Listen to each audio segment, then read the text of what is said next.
aussi, je me suis intéressée au profil des candidats qui ont été sélectionnés par le présent gouvernement jusqu'à maintenant depuis l'adoption de cette loi.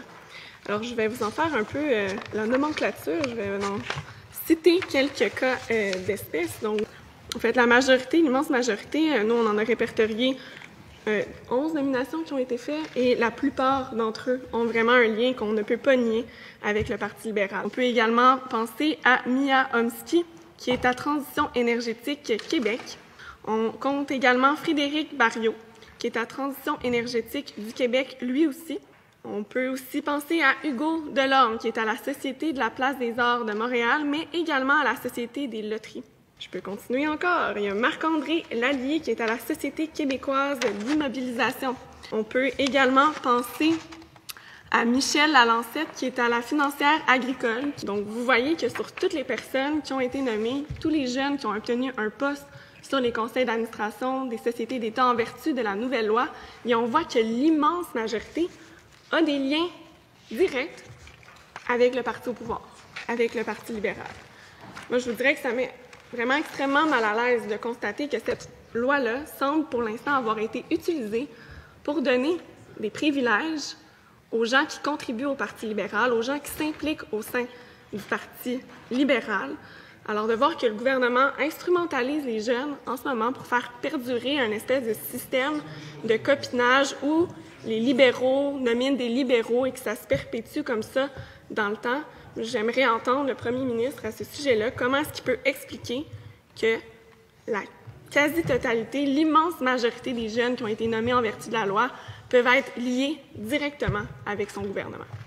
Monsieur le premier ministre. Je commencerai par dire que je suis excessivement déçu d'entendre la plus jeune députée de l'Assemblée se comporter de cette façon. Je pensais entendre de sa part la politique faite autrement. Est-ce qu'elle a quelque chose à dire sur la compétence d'une de ces personnes? Peut-être qu'elle pourrait m'expliquer. Madame la députée. Écoutez, je pense qu'il y a plein de jeunes compétents au Québec qui appartiennent à toutes les familles politiques ou qui ne sont pas liés à des familles politiques. Mais comment est-ce qu'on peut expliquer que la quasi-totalité, que la vaste majorité des jeunes qui ont été nommés ont un lien direct avec le gouvernement libéral? Elle-même a fait la promotion de l'engagement politique chez les jeunes dans son livre. Alors, je suis surpris de voir qu'elle veut pénaliser des jeunes qui sont engagés. Alors, moi, je suis ouvert à faire des nominations de tout le monde.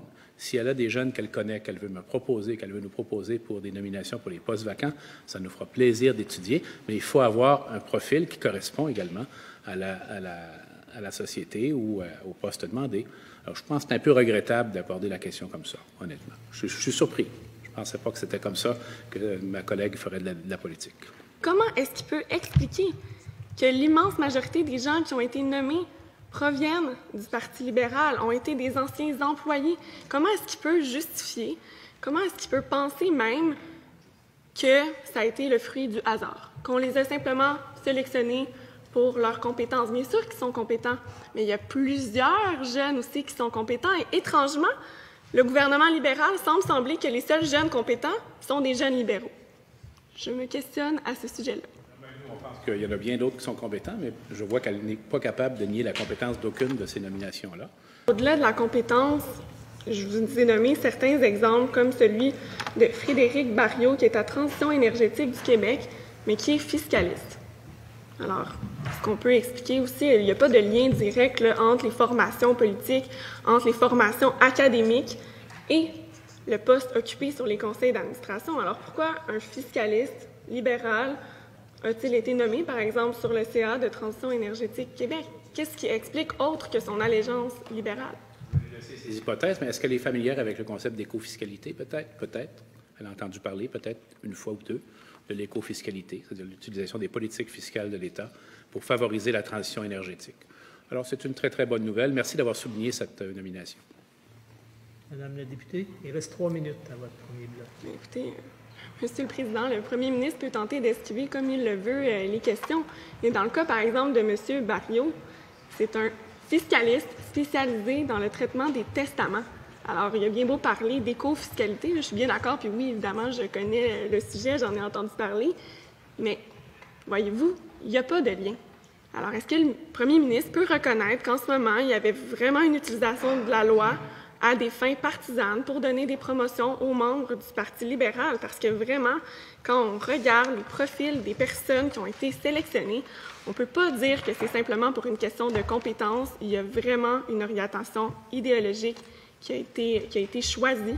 Et moi, j'aimerais que le premier ministre puisse expliquer ce choix-là aux Québécois.